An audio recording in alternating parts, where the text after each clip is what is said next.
Today's story is called Daisy and the Puppy. This book was written by Liesl, Shanahan and Sara, Acton.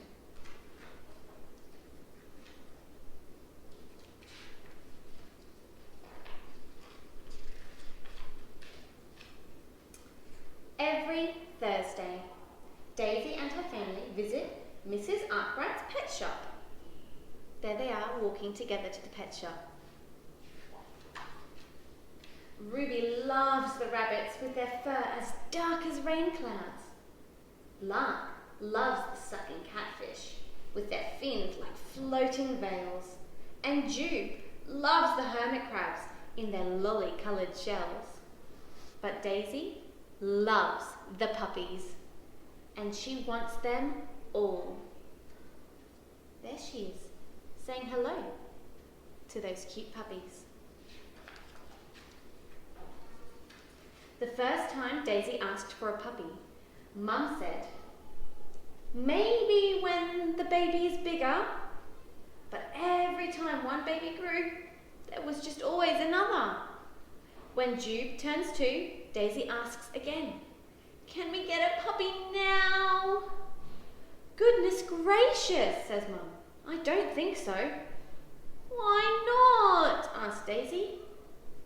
"You don't need one," said Dad. "Not when you can rumble and tumble with Ruby, Lark and Jube." Daisy wants a puppy so much she wears a scruffy tail and sleeps in an old cane washing basket.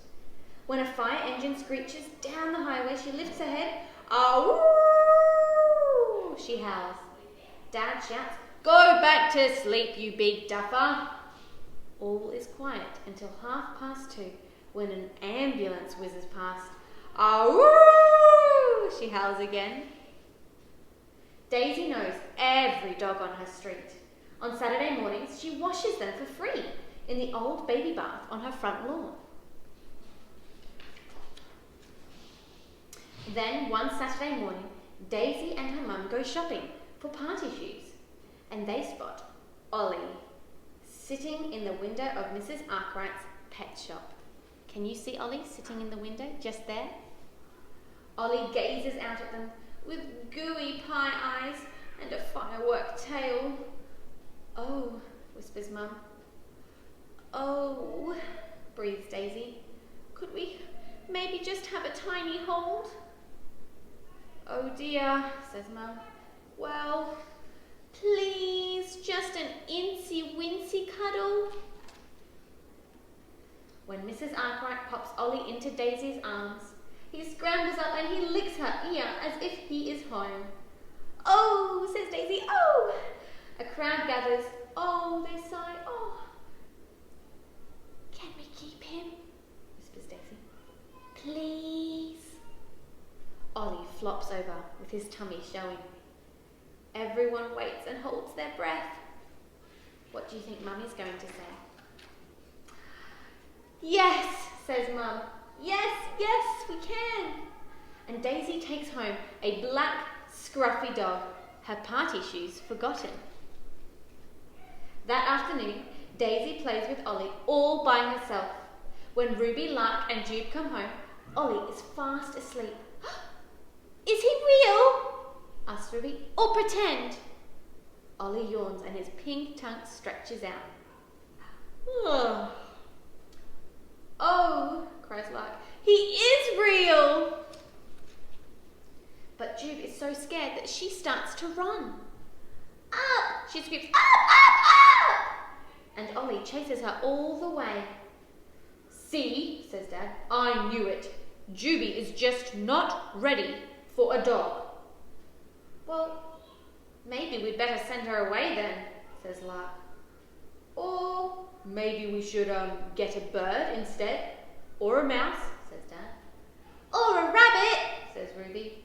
"Or a catfish," yells Lark. Daisy opens her mouth, but no words come out. She just starts to cry.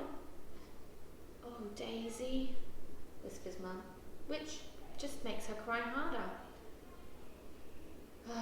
"Let's give it a few more days," says Dad.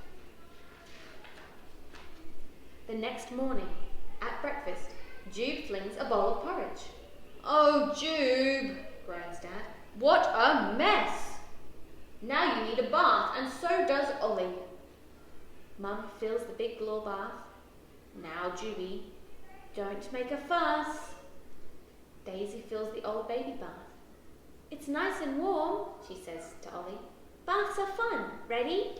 1, 2, splash, crash, whee!" They both jumped straight out of their baths. "Stop her! Catch him! Watch out!" "Where are they?" puffs Lark. "Oh, shall we call the police?" asks Ruby. "Shh," says Mum. "Hush. Maybe she can hear them." "Oh," says Dad. "Would you look at that? Can you see?" They've fallen asleep together. Every Thursday, Daisy and her family visit Honey Meadow Park. Daisy loves to chase Ollie, rumbling and tumbling after him with Ruby, Lark, and Jube. What a sweet story. Daisy and the puppy. Thanks for joining me today. Bye.